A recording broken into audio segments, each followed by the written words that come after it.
আপনি কি জীবনে সফল হতে চান?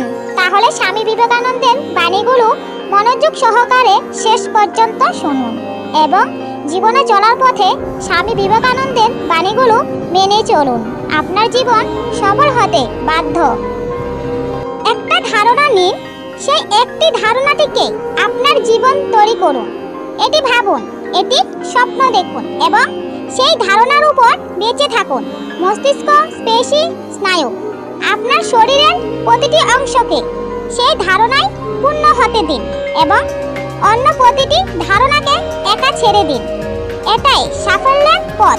যেভাবে মহান আধ্যাত্মিক দৈত্য উৎপন্ন হয়।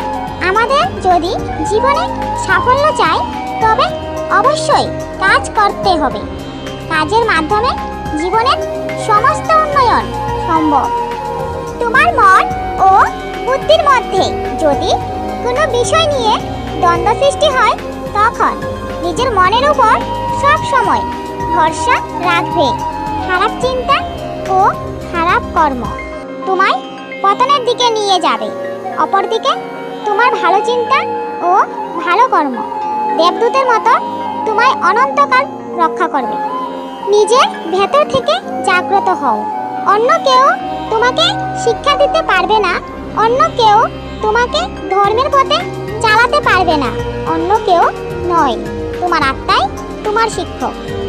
জীবনের কোনো কাজ সহজ নয়, কিন্তু কঠিন হলেও তা সম্পন্ন করা যায়। আমাদের জীবন আমাদের চিন্তার ভিত্তিতে দাঁড়িয়ে রয়েছে। তাই সর্বদা জীবনে ভালো চিন্তা করা দরকার। মানুষ জ্ঞানের পরিচয় দেয় তার কথায়, যোগ্যতার পরিচয় দেয় তার কর্মে, আর বংশের পরিচয় দেয় তার ব্যবহারে। জীবনে যাই হোক না কেন, নিজের মনের মধ্যে কখনো রাগ, ঘৃণা ও অহংকারের বিষ ঢুকিয়ে ফেলো না। এই বিষ একবার শরীরে প্রবেশ করলে মৃত্যু হওয়া না পর্যন্ত তোমায় শান্তি দেবে না। জীবনে একটি কথা মেনে নিতে শেখো, আমার নিজের দুঃখের কারণ আমার কর্ম এবং আমার সফলতার কারণ হলো আমার কর্ম। সুখ বা আনন্দকে জীবনের পরম লক্ষ্য ভেবো না।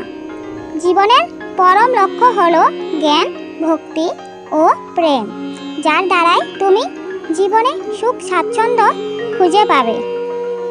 এটা কখনো বলো না তুমি যা চেয়েছ ভগবান তোমায় দেয়নি, কারণ সে তোমায় সর্বক্ষমতা প্রদান করেছেন তোমার নিজের সমস্ত প্রয়োজন পূর্ণ করার জন্য। তুমি নিজে অসফল তোমার কর্মের জন্য।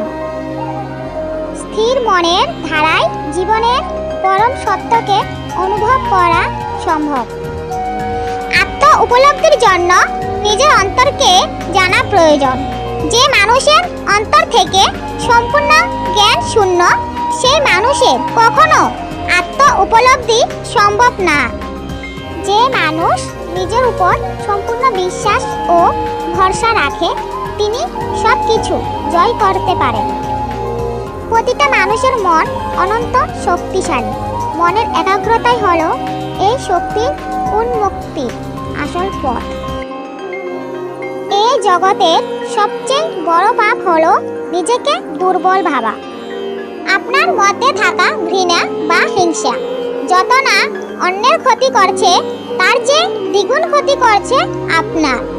নিজের মনের উপর নিয়ন্ত্রণ না থাকলে পৃথিবীর কোনো শক্তি তাদের এড়াতে পারে না।